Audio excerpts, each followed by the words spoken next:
we got thoughts from Andrew Yang. Last video I made, we were talking about what would Andrew Yang think about this particular situation, and he has since been interviewed with a gentleman from Politico. We're going to get his thoughts. Let's talk about it. In case you didn't know, Andrew Yang appeared on the Breakfast Club this morning. I have not watched the full interview just yet, but he has announced that he's going to be donating $1 million plus if he can get more to, is it Brooklyn? No, not Brooklyn. Must be the Bronx. Can't be Brooklyn. So I'm going to say the Bronx. I could be wrong. One of you guys will correct me if I'm off. But he's donating $1 million for a relief effort to what's going on currently. Previously said I didn't want to take this opportunity to really push Andrew Yang's plan, but I did want to hear what he thought because this is a very unique situation.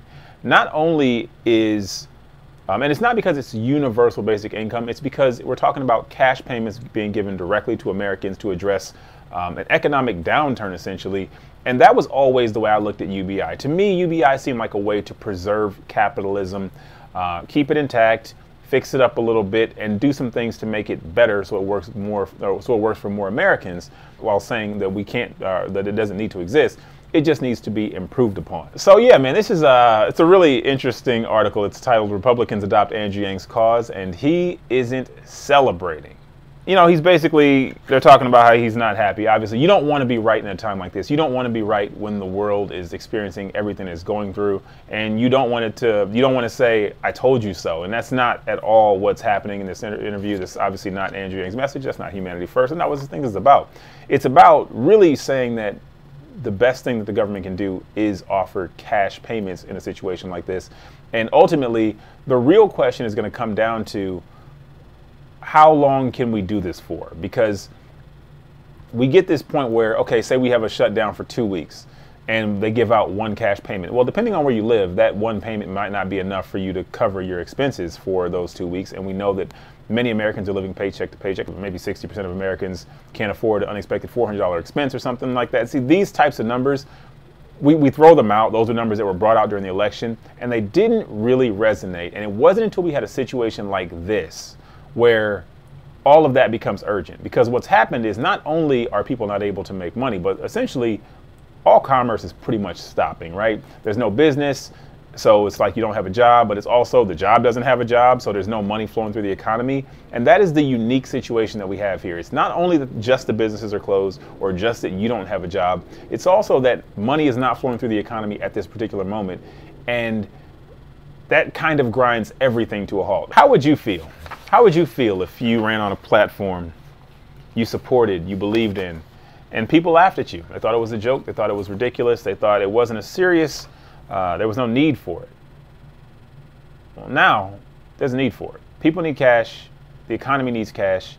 And Andrew Yang is the guy who screamed that from the rooftop of every building in this country for as long as he could, before eventually dropping out as he saw no logical path to victory, and that's his statement. So on March 17th, I believe that was the day that the president took to the podium and said that he wants to get cash into Americans' hands as quickly as possible. Yang tweeted, "My phone is blowing up." 56,000 likes, probably mostly from you guys letting him know, yeah, I know, we know your phone's blowing up, because this is what we've been saying. He was interviewed by Tim Alberta from Politico. I wondered how Andrew Yang would handle this situation differently. Obviously, I would assume that he's already giving out cash payments if he's president. We already have UBI. But how does he address the American people? And of course, because he is the math guy, he says the data. We don't have any data that we're starting from, which is a really interesting point, something I never even thought of, but it's incredibly obvious. When they decided to close down schools or, you know, shut down restaurants or shut down whatever, what data set are they using to determine what that actually means? And what data set will they use to determine it's time to resume business? Andrew Yang realizes already the fundamental flaw with the way this thing is being handled. Yes, we don't have tests. Yes, they're not being administered. Yes, we don't have quarantine all over the place, but we don't even have a starting point. We are literally just reacting. You know, unfortunately, because we never really set that, no one's really asking corresponding questions. See, the way Yang lays it out, he would say, okay, well, we have this percentage of people who are contracting it every day or whatever, therefore, this is what we expect it to rise if we can get this thing under control, and therefore, once we get this number to whatever percentage, we'll be able to start moving forward with reopening businesses. Well, we don't have that number to start with. So that's why it causes the hysteria. It causes the store run. It causes everyone to freak out because we simply don't know. And even though we wouldn't know everything, even if we had a data set to choose, at least you'd be able to be more transparent. If you were president right now, is there any one immediate action that you would take that the president has not yet taken? It kind of outlines what I was talking about. I think they need to be transparent about what kind of data we're relying on to give people a sense of timeline. Right now, our sense of future is so cloudy, and you get a sense that the president went from not taking this very seriously, subtly realizing its seriousness, and now we're reacting in various ways to slow the spread of the virus. But then what? I would be clear as to what the timeline looks like, what we're going to rely upon, and how we're going to get the data. What steps we're taking to increase testing capacity and give people a sense of the future. We need to know now the future, what it will look like under different scenarios, and be presented with what scenario we're in and when that time comes. We've been on lockdown for half a week right now. The American people don't have any visibility into whether or not it's going to be 4 more weeks or 4 more months. And we don't know how those judgments are going to be determined. As president, I would say, look, here's the information, here's the dashboard, here's what we're lining up, here's what we're hoping for, and here's how circumstances could change, and thank you for doing your part. If you proceed with that, like the rest of the country, in flattening the curve and keeping things under control, then we can look forward to this and know, so we could actually have a sense of accomplishment and purpose.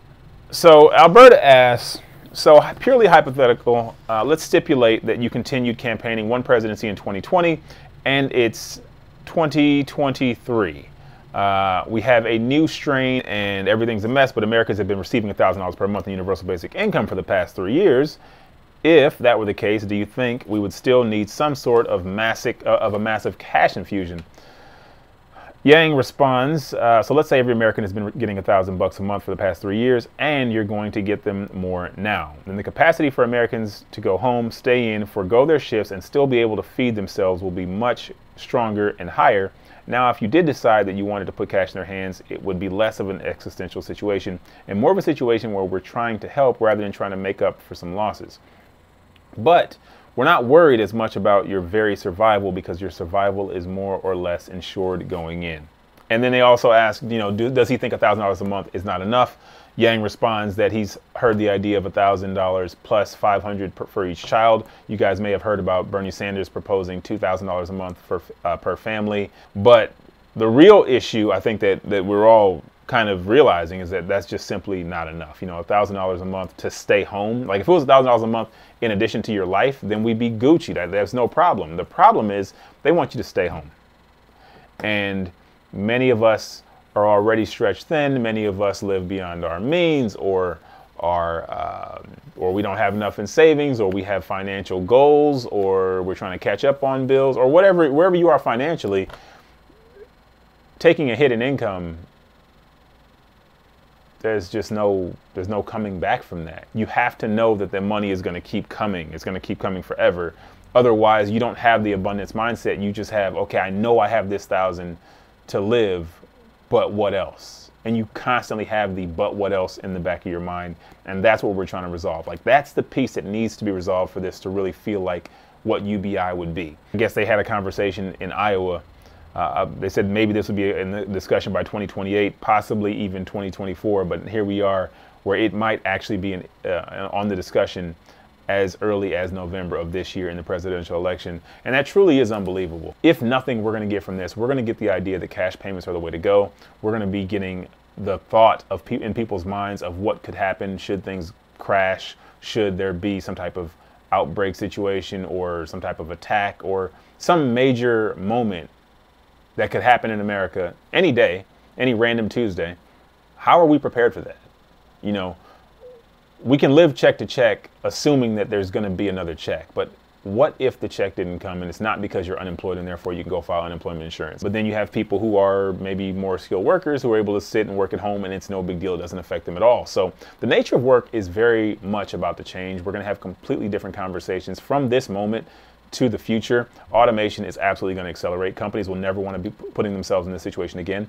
But at the same time, the interesting thing about that is companies not putting themselves in the situation speeds up automation, thus creating the situation where there are now less of these jobs, these manual jobs, and we haven't resolved that. Like, there's not a social program quite to resolve that. We also, again, have to go back to not the dignity of work that Joe Biden speaks of, but like your contribution to society, and whether that actually has to be some type of economic value. Like, what is economic value? What should your economic value be? What if you're just impacting society in a positive way? I think this is going to be the real hurdle, because the conversation has begun. It will not go away from this moment. And now it's just going to be about reframing this in people's minds to get them to say, okay, you know what? I was hesitant, but after being in this situation, I'm ready to consider it. I think that a lot of the universal basic income talk is about maintaining the current status quo. It's about maintaining the system. And that is not the most sexy talking point, and you're not going to find much on that. But I think that's the one that gets us over the hump. I think being able to say, hey, we're just trying to keep what we have together. We got to have the conversation where we're saying, look, we got to give people money because we need to make sure money still flows through the economy. Because right now, there's no reason for it to. If you give people an economic stimulus check today, they're buying like one thing, food, two things, food and guns. That's it. Nothing else is really being purchased. No one's buying a new car. No one's buying clothes. No, their future is up in the air. So no one feels comfortable buying anything other than essentials. We can't have that. We're a consumer economy. We need people buying frivolous things. I was really excited to hear Andrew Yang's thoughts on this. Obviously, he doesn't want to be, like, he wants his ideas to be out in the conversation, but he wants it to be for the right reason, not because, you know, the economy is in shambles. But the idea that the government just isn't good enough at what they're trying to do often, we're seeing it. The idea that automation is going to happen at a rate that's too fast for us to catch up with, it's about to happen. Like, we now have that moment where we're going to be able to look back on this day. Whatever that day was, the first day the stock market dropped, that's going to be the day we're going to be able to look back and say that was the day that companies aggressively started changing their focus into automating the jobs. It becomes even more clear when companies say, okay, listen, we have to prepare ourselves should something like this ever happen again. How do we do that? We get rid of this. We get rid of the back and forth with the person. We don't have to worry about giving people paid time off during when we have to have closures. Matter of fact, we don't have to have anybody inside that location if we don't need them. Let's get that number as small as possible.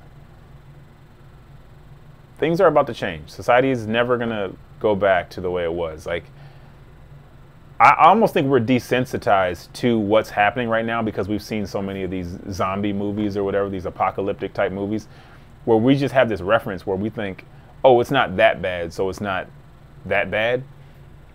This is like the moment I would always talk about in saying this is why things don't change in our system, because we don't have moments like this. We don't have moments where things get so bad that everyone wakes up. And I still see people on the internet joking around. Like, they closed California. They closed the border to Canada. You can't, I mean, they tell you if you leave the country right now, you're probably not getting back in anytime soon.